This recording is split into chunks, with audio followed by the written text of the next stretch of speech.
Hi, my name is Cynthia Marks. I head up the Holistic Psychoanalysis Foundation established by my late husband, Dr. Bernard Bale. Welcome to And Now Love. Today we have the honor of talking with Rabbi Amy Bernstein. She is the senior rabbi of Kehillat Israel in Los Angeles. In all, she has devoted more than 25 years to rabbinic service. Welcome, Amy. I'm going to call you Amy. Yes, please. So, hello, and thank you for being here. How did you come to this fabulous service? What made you want to be a rabbi? What brought you here? Well, there's the long answer, which takes about 3.5 hours, and there's the short answer. The answer is I knew I wanted to work with people. I knew I would wind up in a helping profession of some kind. I also came out of Northwestern University with a useless degree, a double major of culture, anthropology, and English literature, so neither of which were helpful in thinking about a career. But maybe they led you to something that could become a career. Yeah, so it turns out as a rabbi, I am an expert in the folkways and the literature of my tradition. Ah. So it took a while to figure out like those loves and those passions, how they worked together to actually be a vocation. But I came back to Judaism after I came out as a lesbian at 16. I had nothing to do with my traditional Jewish community anymore. And it was coming back through liberal Judaism that I was exposed to this idea that there was another approach to Judaism, another approach to Jewish learning, another approach to using our texts and the wisdom of our tradition to help people live better lives and hopefully contribute to a society that benefited from that as well. Then taking other skills and talents that I had naturally, it was finally a career decision that this is what I wanted to do. Was it hard to find that more liberal path? I was Judaism? in a very traditional Jewish setting. So I grew up in a community Jewish day school, and then I went to an Orthodox yeshiva high school.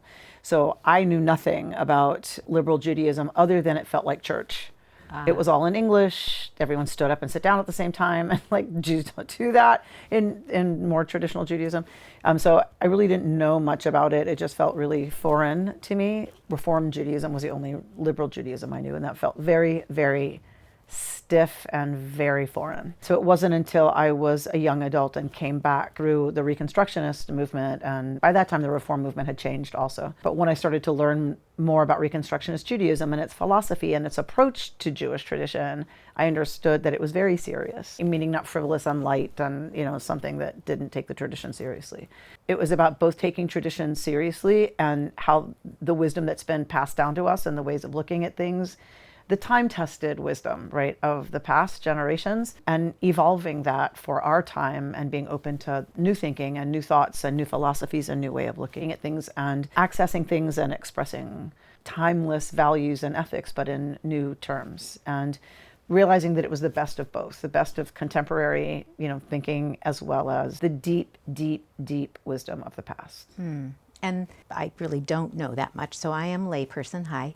So what is that deep wisdom? I mean, you can't tell me all about it, but what separates that deep wisdom from anything else? So I think every tradition has its way of talking about eternal truths that are universal. Mm-hmm. So there's the universal values of compassion, equity, justice, forgiveness, patience, transformation, courage, loyalty. There are things that are universal. What each tradition does is it takes the experience of its people and it reads language about those values. It reads it a little bit differently. Of course, our base language is Hebrew. A lot of how we talk about things, for instance, the word shalom, people will say, what does that mean? And people will say peace. Okay, they're not wrong.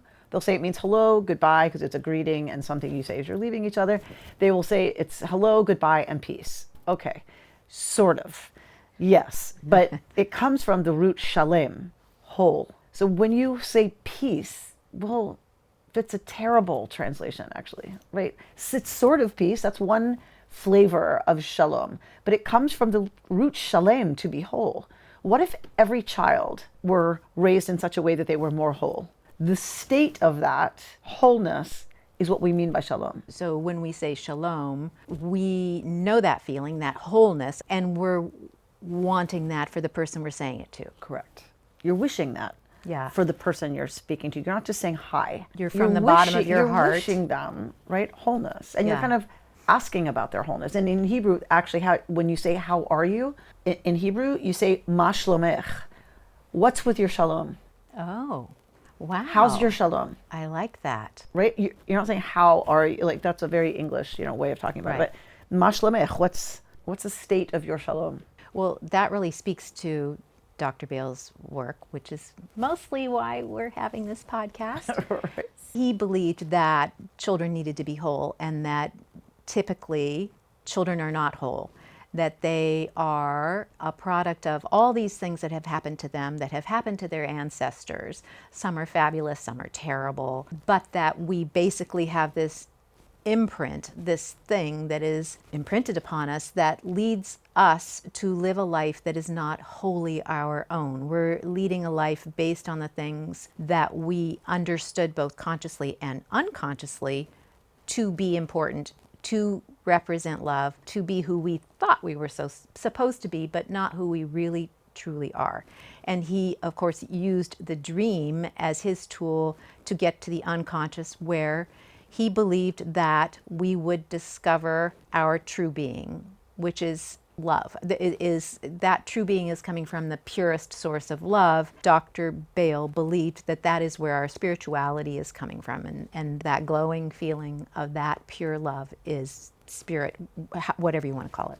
In your world, with your flock that you so happily take care of, how do you see those things presenting themselves? So do you see people struggling to find love? Do they know love? Are they looking to find it in their religion?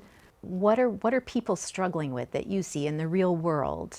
Well, we live in a really crazy time for the human nervous system and the human heart and the human brain. Like, it's a really, really challenging time. So we have access to all kinds of things that makes our lives so much better. But it's a really challenging time to be in touch with that inner life and to have real quality time with other people so that we tend relationships. People are with their devices, they are interacting in ways that we categorize as being in a relationship, but as we know, is not full presence, right? It's not reading the 90% of your communication that is nonverbal, right? About reading someone's energy when you're in a room together. Relationships are suffering. People are staying home more and watching television and using their devices to connect with the world, and are not doing those things that used to be normative. I'm not saying the past is better. I'm just saying what has been normative for human beings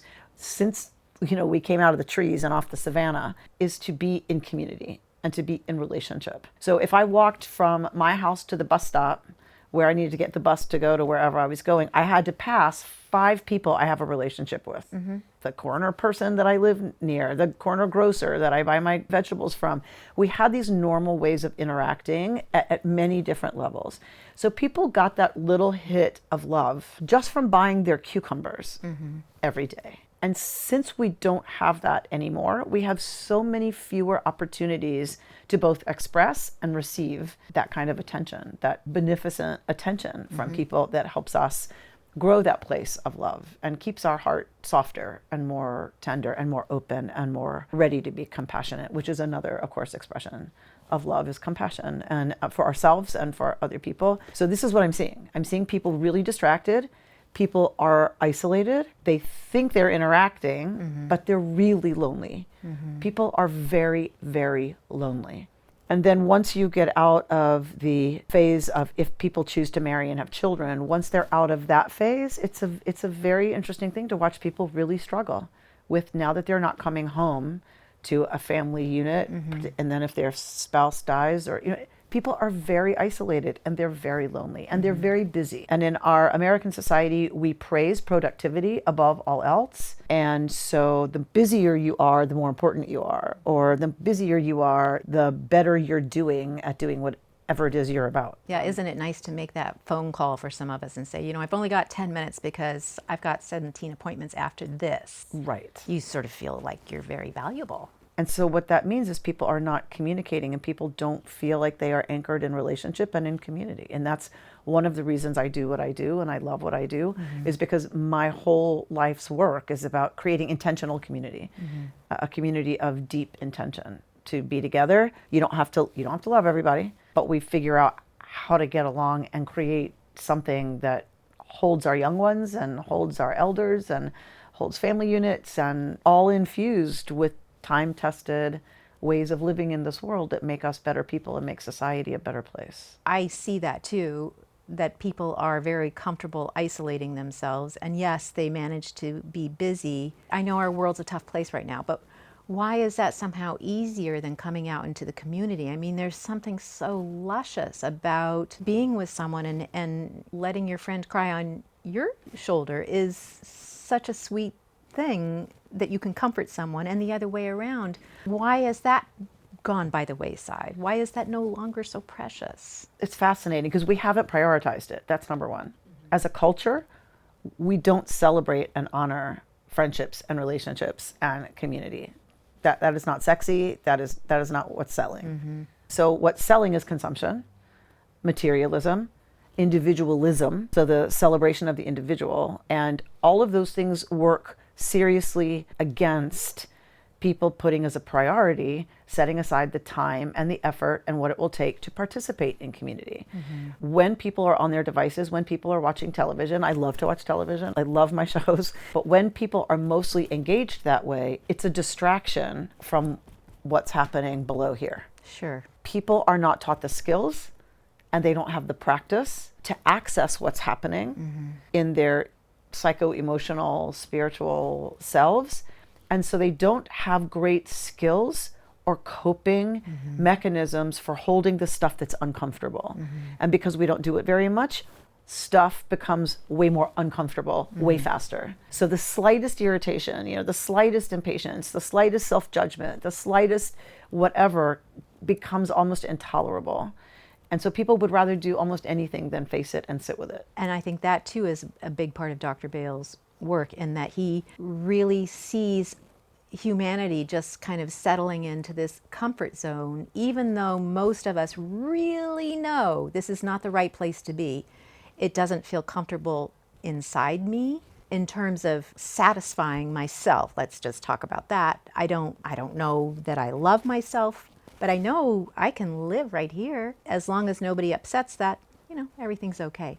But I think we're meant to be here and support something that's way bigger than just okay. I really want to help people figure out how to find that in themselves so that they can take that out into the community and not be so fearful. Perhaps maybe people are more isolated because they're fearful of those engagements with other people. Somebody's going to ask me a question that is going to trigger me, or these things that we're dealing with in the world, our wars, our famine, are just so huge.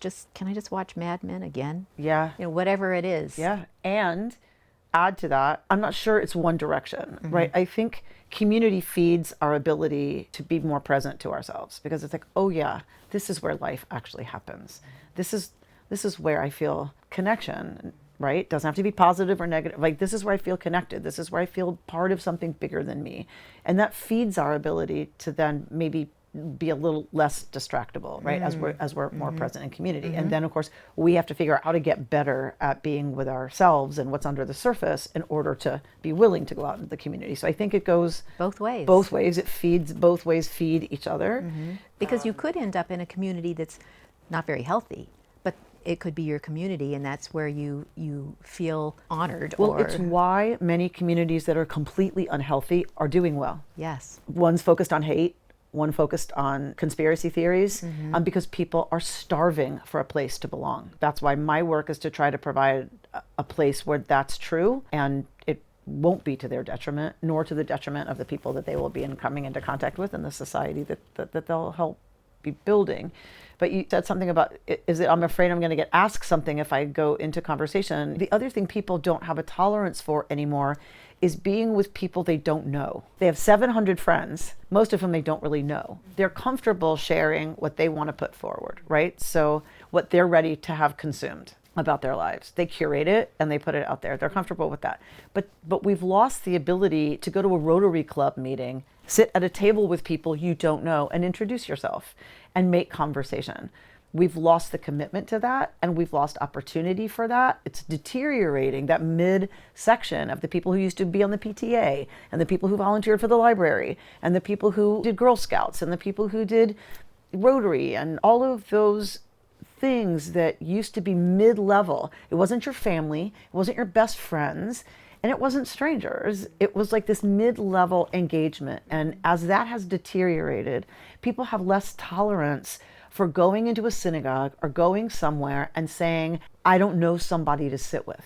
It's a very sad thing that I'm seeing. Do you think the loss of that partially is due to the fact that we're all in such ownership of our opinions and our view of the world, whatever that is, that we don't want to be challenged by that? We don't want to face somebody who has a completely different idea than us because we don't know what to do with them. Somehow we've been told we're supposed to be angry if somebody has a different opinion than us. We're not supposed to support them. We could even hate them. Does that make us shallow on or less able to have community like this? I mean, I think there are places where people feel safe that those topics are not going to come up. Right? It's like, we're not going to get into a political conversation over Shabbat dinner. Right. Over family Shabbat, over a musical Shabbat. I don't think people are so worried about that in certain settings. I think in certain settings, they're confident that won't happen. The challenge is they're, yes, afraid of that in other settings, about, talking to people and getting into any serious kind of conversation, because I might say something that shows my hand about who I am and how I vote, because it's really political now. That's what the real differences are, because we have become identified with our political party as our primary identity. So once that's your primary identity, Democrat or Republican, and all the things that means about who I am, and all the assumptions that go with who the other person is if they're in the other party, that has now taken over all other identities. So it is actually a danger for people, right, to feel like they're going to get into that conversation and then my identity is going to come out and now we're going to have a serious problem because of all the assumptions you have about me and all the ones I have about you. Yeah. So that is definitely a factor. At the same time, people are desperate for conversations of meaning. So you have fear of sitting with the wrong people, right, and that conversation and the danger of that on the one hand. On the other hand, people are desperate for conversations of meaning. They feel like they don't have conversations where it's about stuff that's not trivial. I know, but we're all so careful. And our culture supports that. Our culture supports, where did you vacation? How much money do you make? What car do you drive? Where do your children go to school? Where did you graduate from? Those are the Our culture encourages a conversation that is not about who are you? What do you dream about? What are you worried about at 3 a.m? What do you long for in your life? None of that comes up. So people want that. They want it. They're so hungry for it. And yet we're so afraid because we're so polarized. It's so obvious. I mean, you speak to Republican and Democrat. I mean, how many times in the course of a day do you hear someone say, oh, I just met Terry, and the person says, is she a Republican or a Democrat?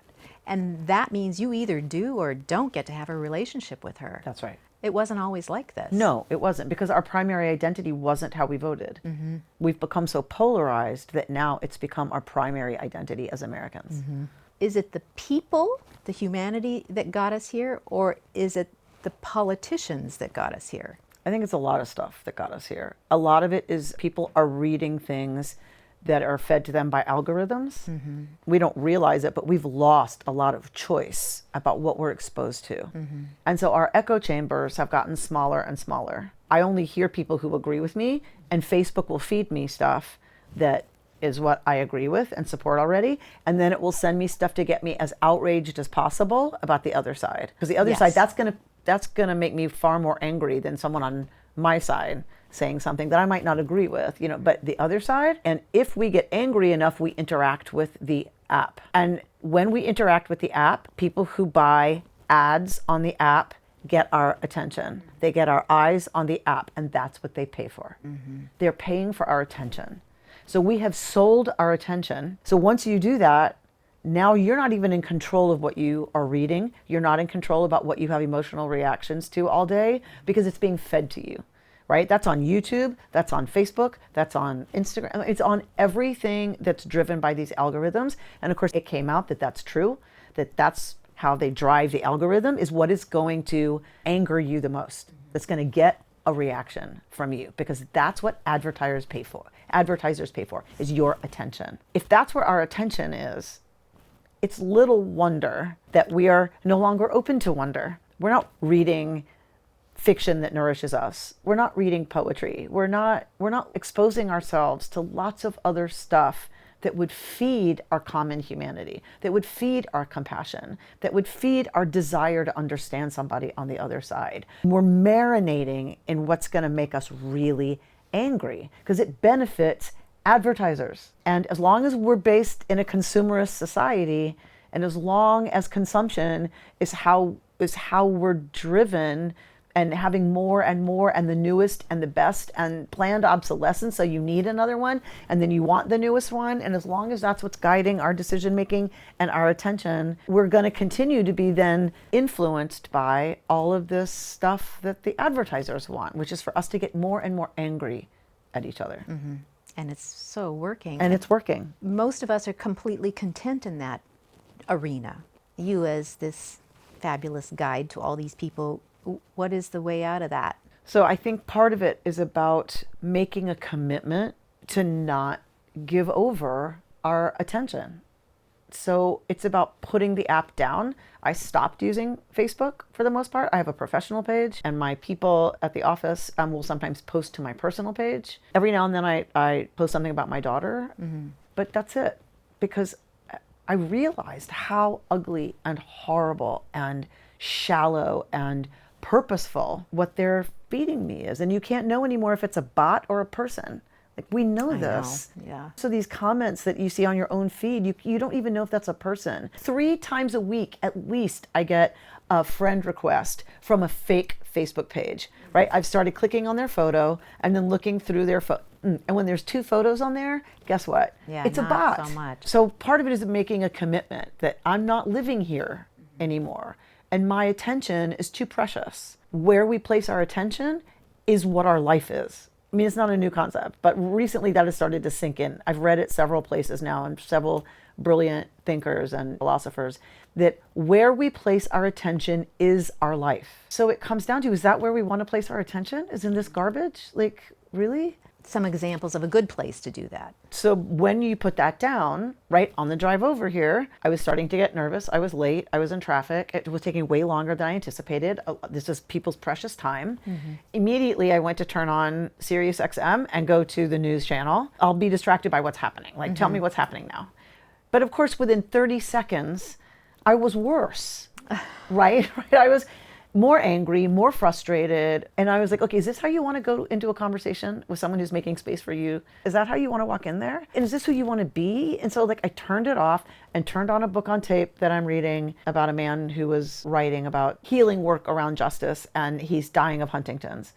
He brought that work to his own situation, dying from Huntington's. And so his wisdom that he's done on his journey about living with this disease that he knows he'll deteriorate and he will die from, and he's watched 2 generations before him die. I can listen to that, his wisdom, his deep lived wisdom about how he faces what he's dealing with. A super big challenge. A super big, and able to do that with joy, able to do that with a real sense of commitment to making every moment of every day as much as he can. If we can place our attention just a little bit more on those kinds of things and start cutting back on the others. It's like when you begin a diet, it's really hard at first because we're so habitual, and it's habit to turn on the news. For me, it's habit. And it's like, if we can make a commitment to mindfulness, to dropping in, and spending more time with ourselves and companioning ourselves, then it means more time in silence. So it means more time without any distractions and without anything. But where we choose to place our attention has got to start being more about nurturing who we want to be and growing our capacity to hold what's hard, lean into what's wonderful and what's growing, and companion ourselves and each other. Because if not, life on this planet is doomed. Oh. People keep saying the planet, but the planet's going to be fine. The planet will be fine. There just won't be human life on the planet. Right. It won't sustain human life. Right. But that's what's got to happen, is we have to start shifting the ratio of how much attention we give to stuff that's really all about ad money. And I think it's just another way for us to bury the things that are troubling. It's just, we're just on the surface looking for things that satisfy us at this moment, Right. Whether it's that new pair of shoes or a political opinion. All of these things are distractors. They take us away from trying to figure out who we really are. What is our best self? What do we really love? Do we know how to love? If we get there, if we get to the place where we really know who we truly are and what we're here on this earth for, why are we part of humanity, then we'll be able to stand up, I think, and say, no, I don't have to listen to this, or I don't need to buy into it. I don't even want to buy into it. I don't want to pretend to want to buy into it. I think if we can all start just with ourselves, we can let that ripple out to others, and then these communities become safer, sustainable, less dangerous. And when we were talking about community and how people get involved in those that are really not doing anything good, what attracts people to those communities? A sense of belonging. But you could belong to a community that does good things. Well, it's not as easy. I think it takes more work to be legit. I think it takes more work to actually be in a community that's healthy and functioning. It's way easier if you don't already feel like you will be accepted when you come in the door. It's way easier to be in the crazy fringe stuff because they'll take anybody. Right, that's a good point. Yeah. Often people start reading first. They read, they join online groups first, and everyone accepts them. Then sometimes they'll cross over into being in person. But to actually do stuff that's about being healthy and mature and responsible, where's the outrage? You think about fringe communities and it's all about outrage or about evil or about sinfulness or about, there's something that activates and motivates that's much subtler when you're just trying to have healthy interactions and raise healthy kids and have conversation and build something together, and there's no outrage. We are rageaholics in our culture. And the other thing is that our brains are now being changed by our interaction with technology and our lack of interaction with other human beings. And when our brains change, then what our brain wants changes. And so it's way more dangerous than I think anybody really gets. I just read, in preparing for Torah study this week, I just read this terrifying fact that said the brain is terrible at dealing with lie after lie after lie after lie. If you get lied to or you suspect there's a lie, your brain will deal with, okay, wait, is that true? And will do everything to try to figure out what's real and what's true. Lie after lie after lie after lie, your brain shuts down. Your brain stops trying to figure out what's true. So then that means a lot of that stuff kind of gets by and lands somewhere. And also you stop actively questioning everything you hear. So if our brain is terrible and it shuts down easily because we didn't used to lie to each other because you didn't have sustainable relationships in a clan, in a hunter-gatherer, society, somebody who lied all the time was out. So you weren't exposed to that. So it makes sense that our brains aren't prepared to live in relationship to a constant surge of lies. I see, yeah. So all the disinformation that's out there that we get fed, that's the other real dangers that our brains are being impacted. Our capacity to relate to search for, to be committed to truth has shattered. Someone said when I was growing up, I'm 58, so when I was growing up, we all watched the same news show at night. And so you had the same set of facts and you had the same reality of what was happening in America and the world reflected on the TV, for better or worse. Forget whether they were right or they were wrong, or even ad dollars were at work there and people had their own agendas. Forget all that. We all had the same reflection of reality that we then discussed, right? That was the mirror. We were all looking in one big mirror. Take a brick and throw it at that mirror. Now we're seeing this much. Someone else is seeing this shard. Someone else is looking at this shard to see reality reflected. And then we wonder why we can't, as a society, hold some of the big challenges that we need to come together to address. Because everybody's got their shard of the mirror, and that's all they're looking at. And they're holding on to that. And they're holding on to that because that's all they see. So it's changing our relationship to reality and to community, to society, to our responsibility to work together to solve the biggest challenges that we're facing. I don't know why, but I have great hope in Gen Z. I have a lot of hope in Gen Z. When you see the young woman, Greta, talking about climate change and being furious with adults who haven't taken it seriously and are handing our kids this disaster that they're going to have to try to figure out, they're angry. They are angry. What we've created is so much more present in the length of their lifetimes than ours. And here we've left them this giant burden. I mean, I can't tell you how many times my daughter has said, "Thanks a lot, Mom." She's referring to all of us.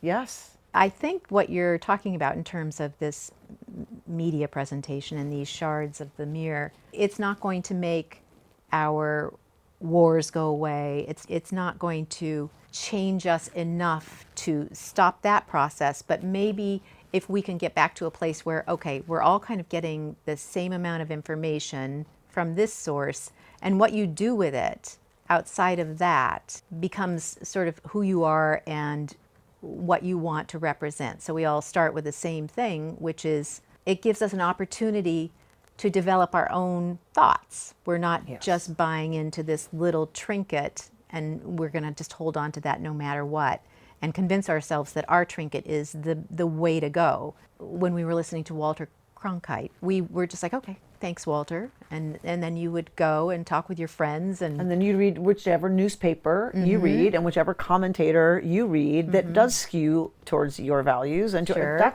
that's fine. Then you would have an opportunity at the PTA meeting to sit next to somebody that you care about who reads a different commentator. And you would talk about it. Yes. Right. Like you would, or you might argue and you might, okay, but that's what it takes. It takes healthy, respectful debate to get to good ideas, to get to good solutions. And to be able to learn from each other. And to be able to learn from each other. And to be able to hold some kind of middle ground that will be fruitful because we have big problems to solve. And I believe it's also about really encouraging one small step.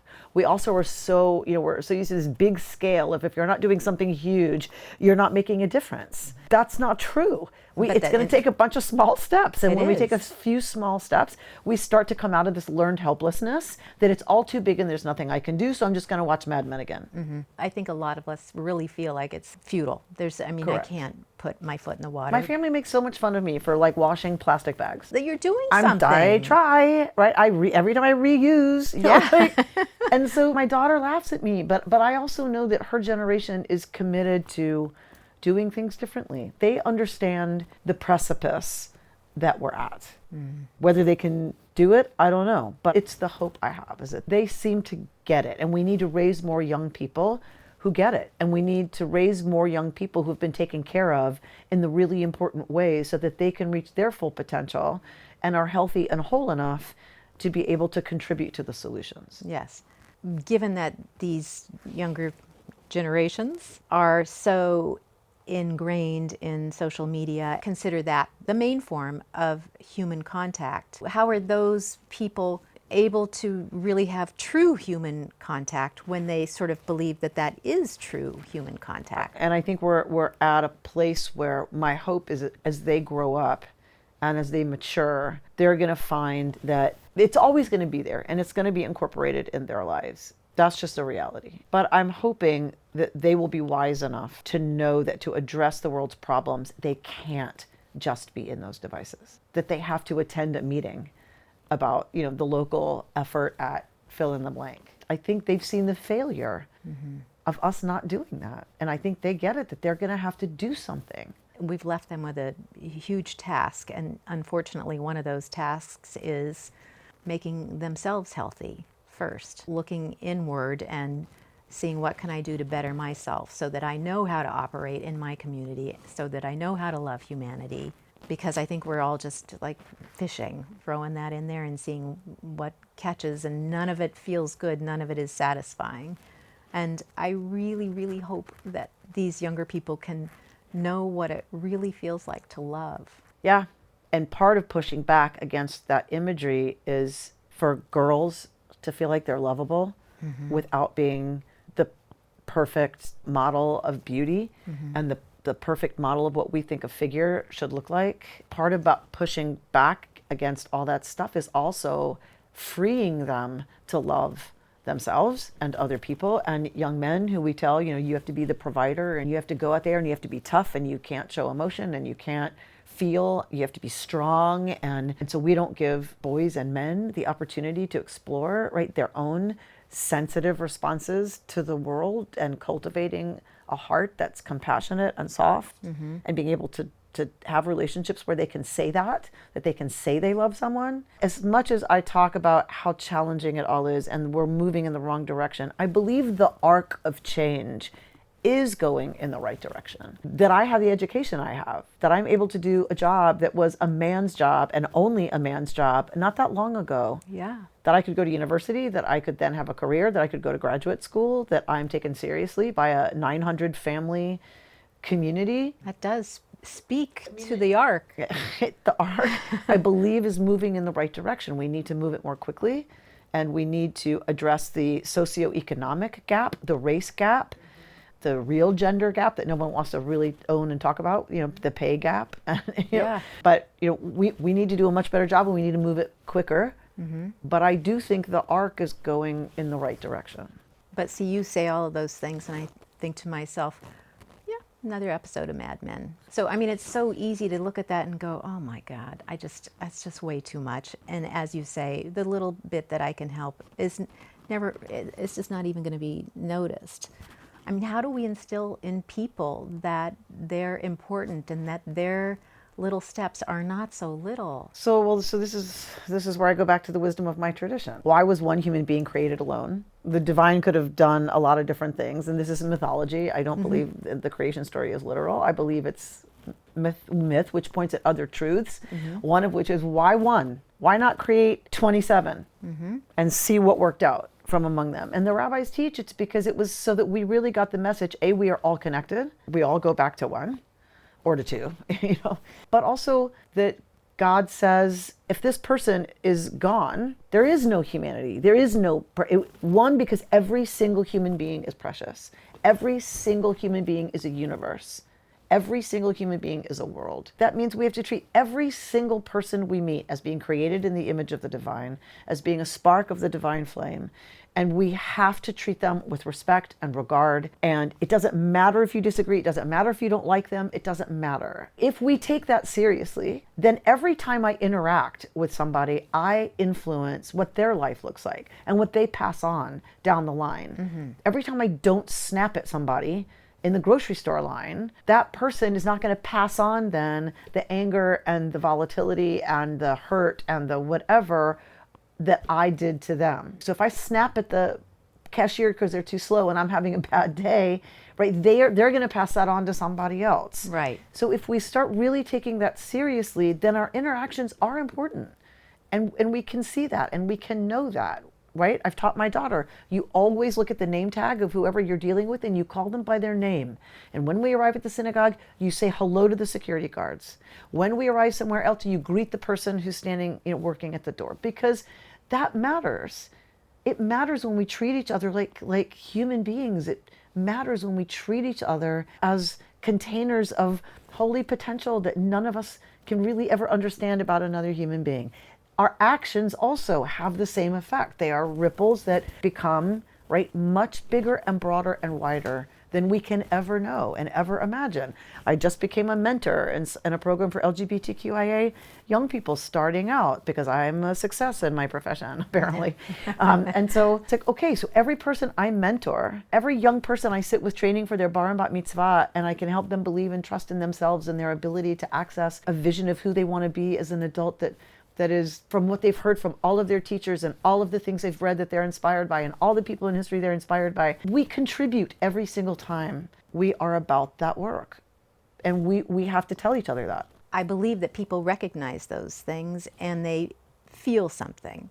Like when your daughter says something, just even simply a greeting to the security guard, and that security guard responds in kind. Do you feel like your daughter feels something from that? I do. I believe it builds her respect muscle. I don't have to know you to respect you.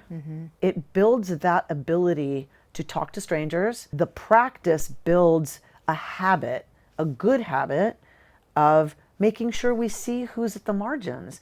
The janitor who takes care of the synagogue, right? She knows to greet him by name, because too often we treat people as their status.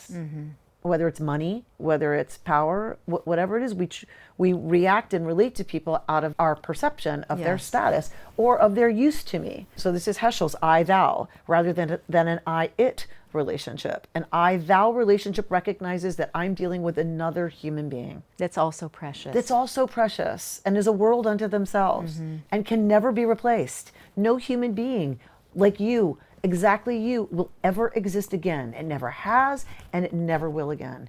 So we build the habit of seeing people as worthy of dignity and respect. That changes, I believe, who we are and how we relate to the rest of the world, including how we relate to creatures. I'd prefer not to kill something if I can get it out of my house without killing it. We go either way. Either, it's an ant, who cares, boom, or it's an ant, is there a way for me to take a piece of paper and kind of help it along its way out of my kitchen? Yeah. I believe that we influence our children and we influence the people around us and we influence ourselves every time we make that choice. Do I respect this life or not? Do I respect this human being or not? And every time we say yes, we build our capacity for that. We build it as a good habit. And habits are important because our brains need habits. If our brains had to think about every single thing we do, we would not survive. We couldn't drive a car if our brains had to think about every single thing that goes into driving a car. Yes. How many times do you end up at your destination not knowing and how you don't remember there? getting there? It's because you did it out of habit. So we talk about habits in general as bad, but I believe it is more important that we cultivate good habits. And good habits come from this understanding of your good place on earth. Who do you respect? How do you show respect? How do you feel about human life? What is truth? Are all those things in your mind or in your community representative of love? I mean, what is love to you? So I think too often our society, especially the Western industrialized world, treats love as a feeling. It treats love as an emotion, and that's all it is. In my tradition, the concept of ahava, of love, is, first of all, it's a factor in why the universe is here. For us, the divine creates out of love. We create out of love, and we teach out of love. Those are acts of love. It is not a feeling. It is a set of actions. There is an attitude, a way of approaching everything that we can do that is loving. It's not because we have an emotion and then act out of it. It's that we have a commitment to behaving in ways that make the opportunity for loving interaction to be more frequent and more often, and hopefully deeper and more profound. That's hard for me to wrap my brain around. So if it's not an emotion, where does the emotion come in? When that thing that happens either in reality or in a dream where you just feel this sort of golden glow of absolute joy, you're with another human that you're having this fabulous interaction with, or what is that emotion? If it's not love, what would you title it? Sometimes joy, sometimes sadness. We have lots of emotions. We have lots of feelings. I'm not identified by any one of them. I am a combination, right? Because it's my response to stimulation. It's my response to the world. Emotion is often in response to something. You do X and I feel sad, or I feel angry, or I feel happy. But me doing X is coming from one of those positions potentially. Well, maybe you're mad. Maybe you're sad. Maybe you're afraid. And so that drives your reaction. Maybe you're joyful.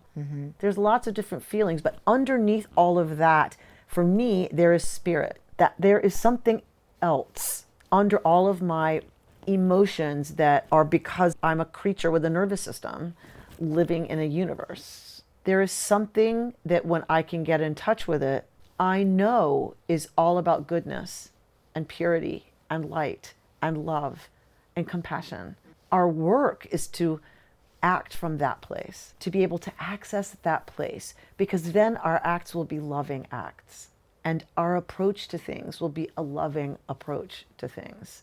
It's about healing our shame, our fear, our loneliness. We have to address healing those things constantly. And as you said, some of it from childhood, some of it from our own brokenness that happened in our own families, some of it just the world, right? The world, what the world does to us, what the world tells some kids, what the world tells all kids of a certain color in certain places or a certain socioeconomic class, right? So there's a lot of damage that needs to be healed. And so if we're about doing that healing, then we can center more frequently and be more aware and more mindful of what it is we're lining up our behavior behind.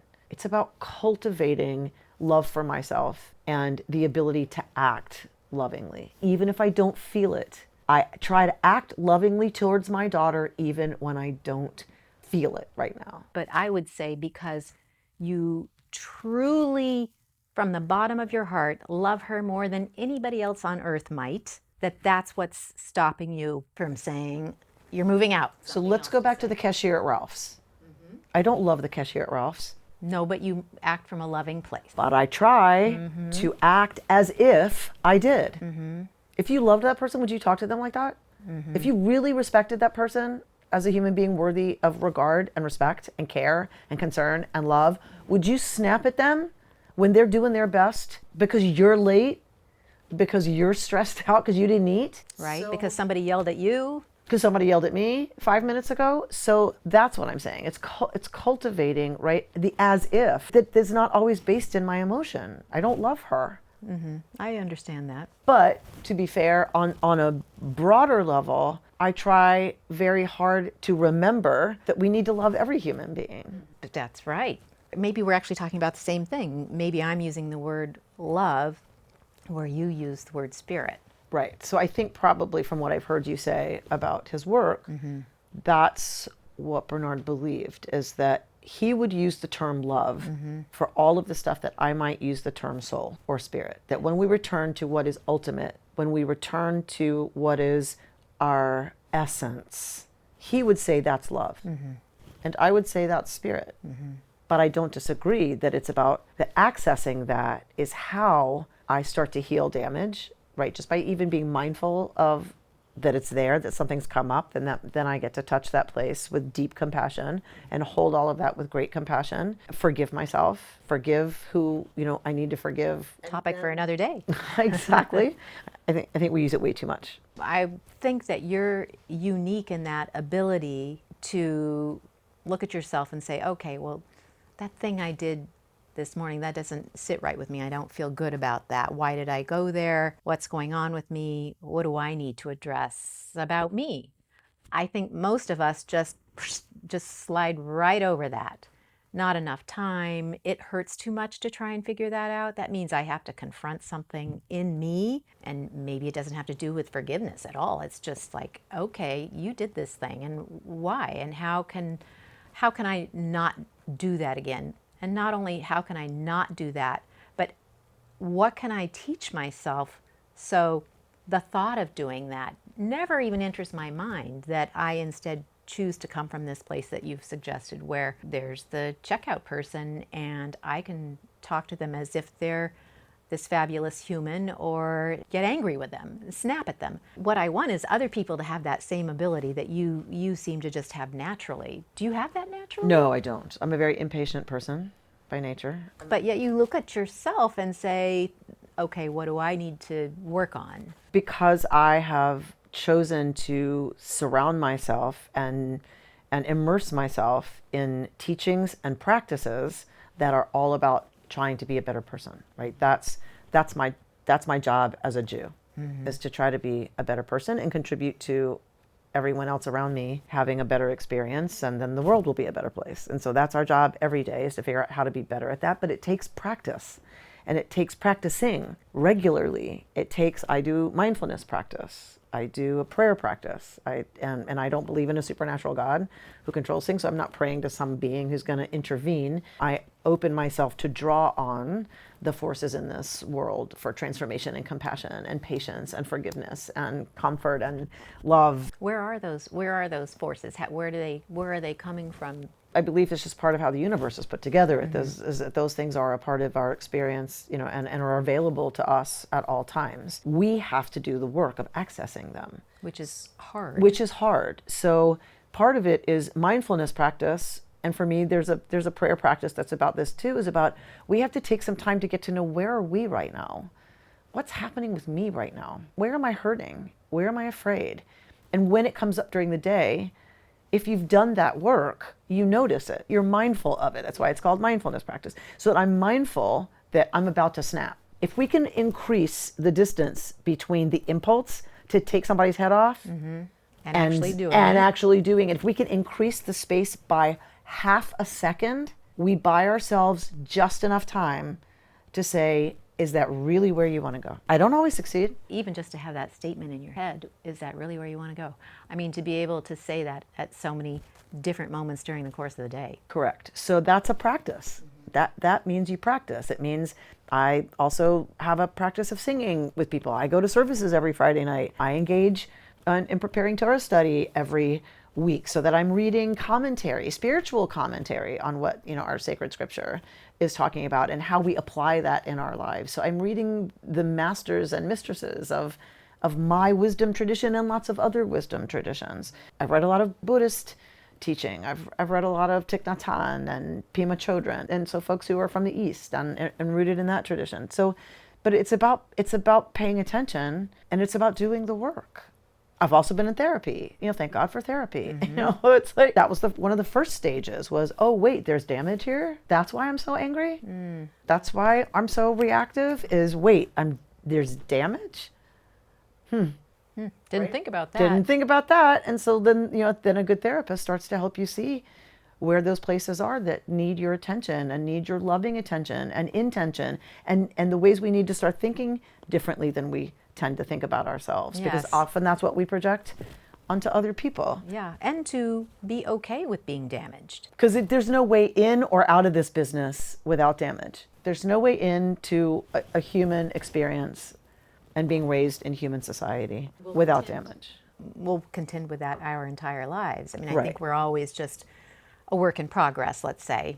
I think, too, maybe this idea of that Bernard had, which I share, of the unconscious might be the same thing that you're speaking about, where the universe is always offering us these resources that can show us how to be better humans, better individuals. And his feeling was that if we can access that and listen to that, that is going to give us the messages about how to be our best human.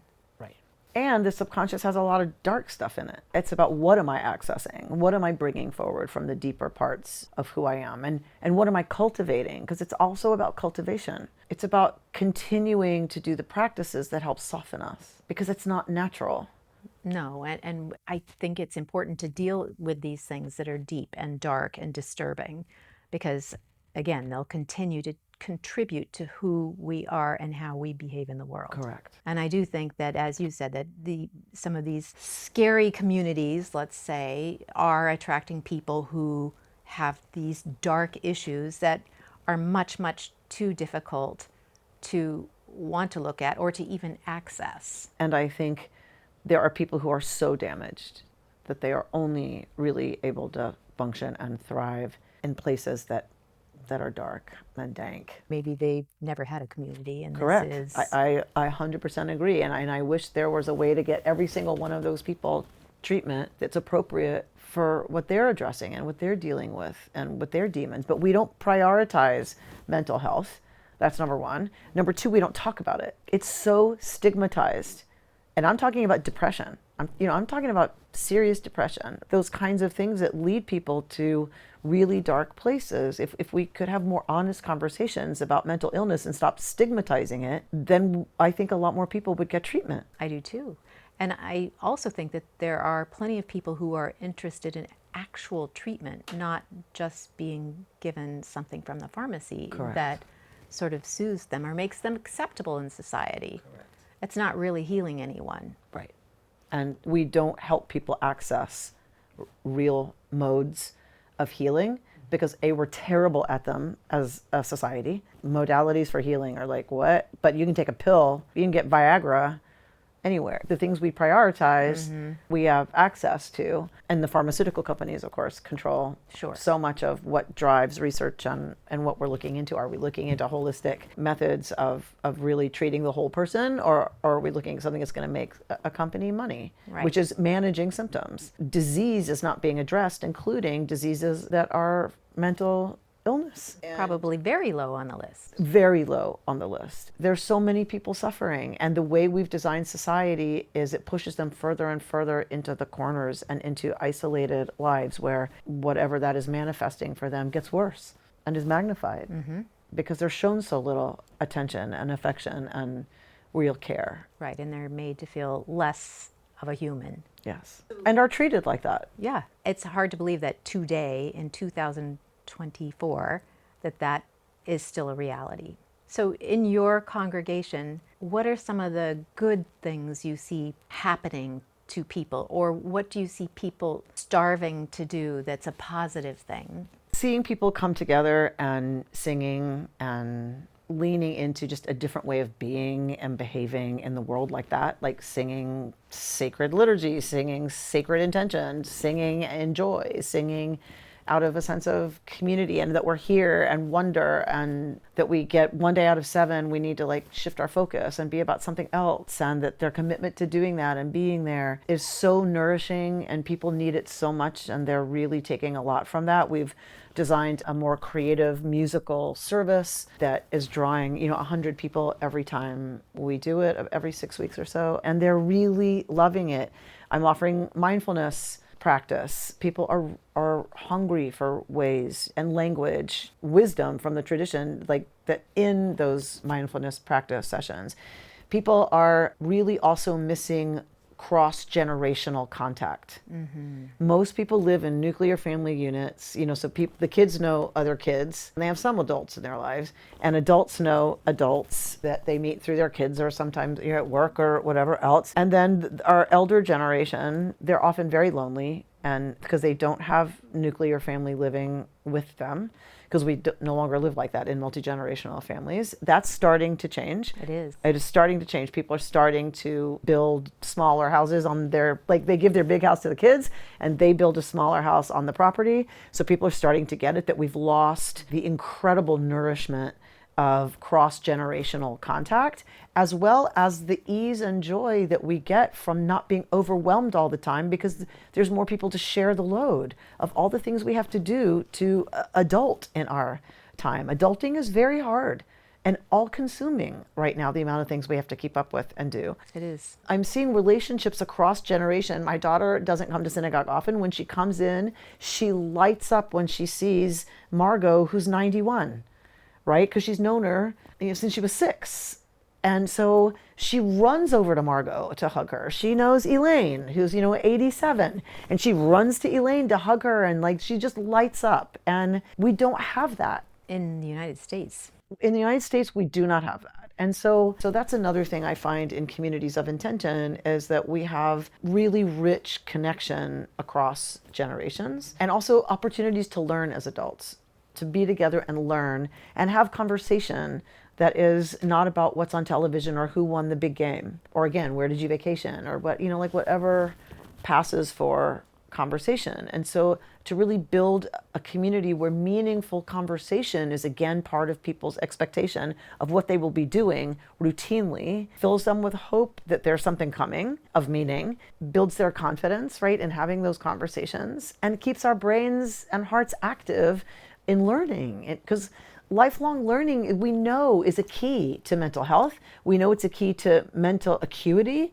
We know it's a key to higher levels of life satisfaction, is when we keep learning and keep being about wonder and keep being about something new. That's really important too, is places where adults are learning and engaging in that kind of growth and expansion. And you have this podcast, and it's basically teaching people about the sort of monumental importance of your historical traditions in Judaism. It's using the really important historical wisdom, and tradition to help us figure out what is that saying to us. How does that apply? How does that apply today? And what would it mean if we were really taking that seriously? What if we really took this seriously? And like then what would that mean for us right now? I'm sure you have a pretty great audience for that. Yeah, so we have over 300,000 downloads of the podcast. Oh my gosh. How do we access that? At our website, kehillatisrael.org, you can find a link to my weekly Torah study. And we have about 8 countries that listen regularly. So for me, it's really important to help with misunderstandings about how sacred scripture can be used without it being about being literal. There's not a lot of understanding about how you can take the Bible seriously, but not literally. So I think a lot of people who want some access to Jewish tradition and Jewish teaching, but don't know how to get it, and are looking particularly for a liberal approach, a non-fundamentalist approach, they find my podcast, they listen to a few, and they're like, oh, wait, what? It's not that I'm so great, it's that there's not a lot out there. That's number one in the liberal Jewish approach to Torah study. And even less, it's accessible. But one of my congregants who has committed to recording it and editing it and putting it up every single Friday. And that's what it takes. And there's not a lot of places that are willing to do that or have the expertise to do that, or the commitment of someone to make sure it happens. And so because it does every week, and I've been doing it now for about, I think it's my 8th year. Because of that, there's this whole body of work now that people can access who really are looking for a way into Jewish knowledge and wisdom and spiritual encouragement and challenge and vocabulary and a shift in the way that we look at things in the West, in our, contemporary world, our industrialized world. I think people, they're like, oh, like that's out there, that it's serious and it's weighty and it's meaty. I've been studying this stuff my whole life, and yet I'm open to every single new thing I read. And it's often that I'll be reading an article, then I start preparing Torah study, and I'm like, oh my gosh, there it is. Exactly what they're talking about in this article is exactly right. It lines up so much more often than you would imagine. It did this week when I talked about the brain not being able to deal with. So, and one of the concepts we were studying was the relationship to emunah, to this concept of faith and faithfulness, to emet, to truth, because it turns out in Hebrew they're from the same root. So right. So I was like, is that true? Emet and emunah are from the same root. They don't have the same letters. Like, what's up with that? But I went to the dictionary, the biblical dictionary, and there it is. They're both from amen, omein, aman, this concept of support, surety. Both the word for faithfulness and truth come out of that. So then in this article, I was like now looking at, okay, what is our relationship to truth? And really, if you think about it, that seems right. It seems logical, and it so feels we don't right. believe things that are untrue. Sure. We don't believe over some proof gap. Like I believe it even though there's no evidence, right? Well, we do that now. Right. But often it's that I experience something as true, and so I lend it my support, which is the root of the word for belief.